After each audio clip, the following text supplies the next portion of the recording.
જય આદિવાસી જય ભીલ પ્રદેશ 150મી જન્મ જયંતિ નિમિત્તે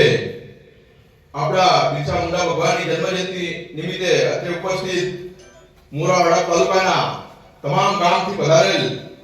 આદિવાસી સમાજ બક્ષીપંચ સમાજની છે આપણી જોડે તમામને આજે 150મી જન્મ જયંતિ નિમિત્તે આપણે પ્રસંગને અનુરૂપ આયોજન કર્યું છે ત્યારે આપણે વધારે ઘણું બધું કીધું છે વક્તાઓએ ચંદ્રસિંહભાઈ બી કીધું છે ભાણાભાઈ બી કીધું છે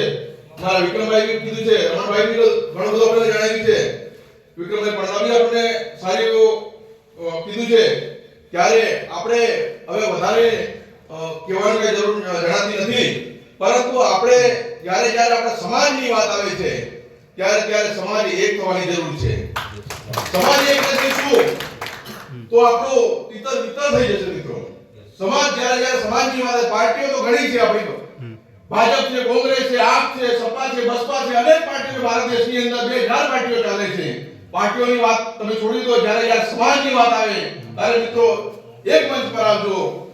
એક મંચ પર આવજો તો જ આપણું ક્યાંક ને ક્યાંક થશે આપણું ઘણું બધું લૂંટાઈ ગયું છે લૂંટાતું રહ્યું છે અને લૂંટાવાનું પણ છે પણ જ્યારે જાગ્યાતાથી સવાર સમજીને આપણે આગળ મળતા રહીશું કરતા રહીશું પ્રોગ્રામો ત્યારે આપણને આની અંદર ફાયદો થશે આપણે જાહેર જનતાની અંદર જોઈએ છે આપણી ગ્રાન્ટોની અંદર લૂંટાઈ ગઈ છે મોરવાડા તાલુકાની અંદર આદિવાસી સમાજની જગ્યા ટ્રાઇબલની ગ્રાન્ટ આવે છે એ ટ્રાઇબલની જગ્યા નથી વપરાતી મોરવાડા તાલુકાના 52 ગામોની અંદર અમુક ગામોની અંદર વપરાય છે અમુક ગામોની તો બિલકુલ બાકાત રાખવાની અંદર આવ્યા છે તમને ખ્યાલ છે ઘણા બધા સરપંચોની ગ્રાન્ટો નથી મળતી કેમ નથી મળતી આવું કેમ થાય છે કારણ કે આદિવાસી સમાજ તાલમેલ નથી આવું આ લોકો જાણે છે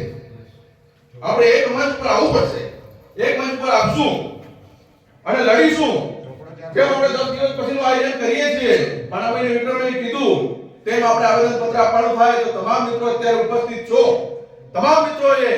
10 ને 15 માણસો સાથે લાવવાના છે આપણે એકલા જવાનું નથી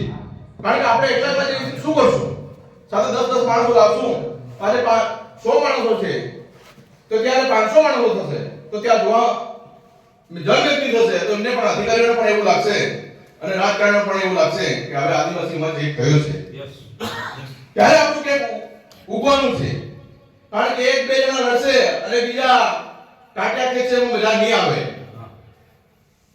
અને બીજી મુદ્દાની વાત કરીએ કે મેન વસ્તુ આપણો આદિવાસી સમાજ પાછળ કેમ છે પાછળ એમ છે કે આપણે મેન વસ્તુ શિક્ષણ છે શિક્ષણને તો બહાર આપવું જ પડશે શિક્ષણ વસ્તુ દરેક ઘરની અંદર અભ્યાસ કરે છે છોકરાઓ અભ્યાસ કરીને 12મું ધોરણ કરે છે 10મું કરે છે 12મું કરે છે કોલેજ કરે છે બીએડ કરે છે પીટીસી કરે છે અને છેલ્લે અંતે મને નોકરી નથી મળી એમ કરીને છેલ્લે કચ્છ કાઠિયાવાડની ધરતીમાં જાય છે કાં તો કડિયા કામ કરવા જાય છે મારું તો એ જ કેવું છે કદાચ ભણ માણસો છે કદાચ 10મા સુધી ભણેલા માણસો છે અને તમે મજૂરી કરવા જાવ બીજા નંબરની વસ્તુ છે પણ 12મા પછીનો વિદ્યાર્થી કચ્છની અંદર પાવડો લઈને પાણી વાળતો એ કેટલા અંશે વ્યાજબી છે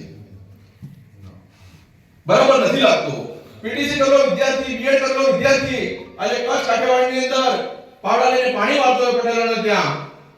કે કડિયા કામ કરતો હોય એની જગ્યાએ દરેક મિત્રોને મારી વિનંતી છે કે તમે ટ્રેડ બદલો 12મા પછીનો કોઈ પણ વિદ્યાર્થી હોય એ કંપનીમાં મોકલતો કરો તમે નાની મોટી પણ બહુ છે ભાઈ નોકરી છે કંપનીની અંદર આપણી નજીક છે આગળ કાલોની અંદર ઘણી બધી કંપનીઓ છે એક કંપનીની અંદર નોકરી નહીં મળે તો બીજી કંપનીની અંદર નોકરી મળશે પણ કમસે કમ મજૂરીમાંથી તો મુક્તિ મળશે એટલે દરેક મિત્રોને બધું ઘણા બધા મિત્રોએ સારી એવી વાતો કરી છે બધું વાત ન કરતા આટલી વાણી આટલું બોલી મારી વાણીને વિરામ આપું છું જય હિન્દ જય ભારત